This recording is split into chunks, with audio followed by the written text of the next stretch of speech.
Imagine needing to prove your military service. Maybe it's for a new job, to get your medical benefits, or honestly, just for your own personal pride. And then you suddenly realize you don't have your DD214. The panic kind of sets in right then and there, doesn't it? Well, take a breath because we've absolutely got you covered. Welcome to this explainer. Today, we're going to break down exactly how you can establish your veteran status and claim the benefits you've actually earned, completely without that golden ticket. Look, facing government bureaucracy is frustrating enough on a really good day. Trying to do it without your primary documentation? That can feel like running face first into a brick wall. But I am thrilled to tell you some great news. Lacking a standard DD214 does not have to be a roadblock for you.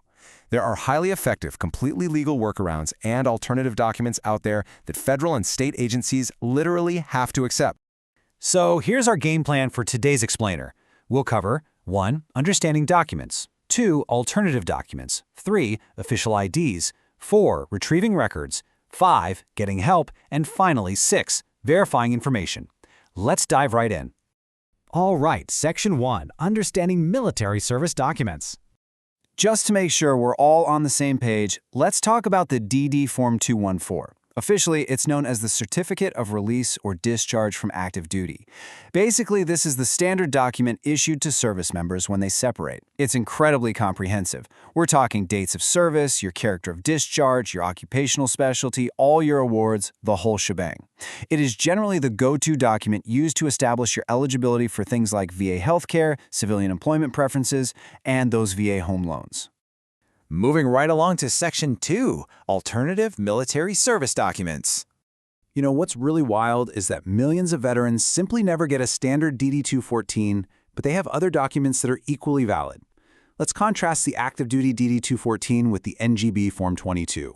If you served in the Army or Air National Guard in a traditional capacity, you probably won't even see a DD214 unless you were mobilized for extended federal active duty. Instead, you get the NGB Form 22.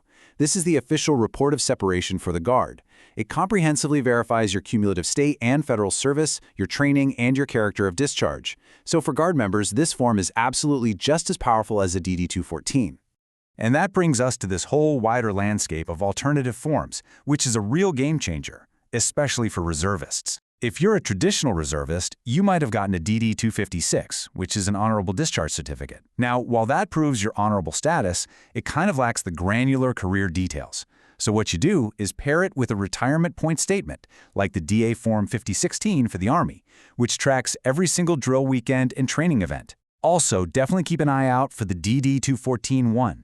It's a newer form created specifically to summarize reserve service. And finally, if your historical records were lost or destroyed, the National Archives can issue an NA Form 13038. By law, this acts as a fully certified legal substitute for DD214. Okay, Section 3, Using Official Veteran IDs. Official identification cards are basically a fantastic hack so you aren't dragging around physical discharge papers everywhere you go. There are 3 major ones you definitely should know about. First up is the Veteran Health Identification Card, or VHIC. If you're enrolled in VA healthcare, this gets you checked in for your medical appointments, but it also gives you physical access to military commissaries and exchanges. Second is the Veteran ID Card, or VIC, which is a really handy digital photo ID used mostly for retail and business discounts. Lastly, the Uniformed Services ID, or USID. This is a highly privileged card specifically for veterans who have 100% permanent and total service-connected disability rating, and it grants broad-based access and privileges. But hey, you don't even need a federal ID to prove your status on a daily basis. Did you know all 50 states allow a veteran designation to be printed right on your normal state driver's license? So how do you get that without a DD214? Easy. You take your alternative service proofs, like that NGB Form 22 we talked about, or a point statement to your local county veteran service officer. They'll verify your service and hand you a standardized state form, like the VSD-001 in California. You just take that paper straight to the DMV. Some states actually even sync directly with online military registries, which completely removes the need for paper altogether. Which brings us to Section 4, Retrieving Your Official Records. If you are in a situation where you absolutely must have the official paperwork in your hand, here is exactly how you retrieve it. Step 1. If you separated fairly recently, basically anything after the early 2000s, you can actually instantly download your records online through MilConnect and the DPRS system. Step 2, for older records, you're going to need to submit a standard Form 180 to the National Archives using their eVetRecs website. Step 3, looking for missing National Guard records? contact your state adjutant general's office because they hold all those state-level files. And step 4, definitely don't forget the va.gov letters tool. If you're already verified in their system, you can instantly download a benefit summary and service verification letter. This proves your service dates and character of discharge perfectly to employers and local agencies. Moving to Section 5, getting help from advocates. All right, let's call in the cavalry, because you absolutely do not have to fight the bureaucracy alone. There's an entire network of highly trained on-the-ground advocates whose sole job is to help you navigate this paperwork maze. Veteran Service Officers, or VSOs, from great organizations like the VFW or the American Legion, plus county VSOs are literal experts at tracking down alternative documents and filing claims. Hitting a wall at a VA clinic, ask to speak directly to the on-site VA patient advocate. And on top of that, there are some incredible free legal clinics out there, like the Veterans Legal Clinic at Harvard Law School, that can ensure your rights are upheld and even help you file legal appeals if your applications happen to be improperly denied. All right, Section 6, verifying and correcting information. So, what happens when your records are missing, maybe they're just a mess, or what if you had a less than honorable discharge? Look, a lot of veterans assume that without a standard honorable discharge, they're entirely locked out of the VA system, but actually that is a myth. You can trigger something called a character of discharge determination. By submitting VA Form 200986, you basically prompt the VA to review all the actual facts and circumstances of your service. Even with a bad paper discharge, this review process looks at everything, including combat deployments or trauma you might have experienced, to potentially grant you full eligibility for healthcare and benefits.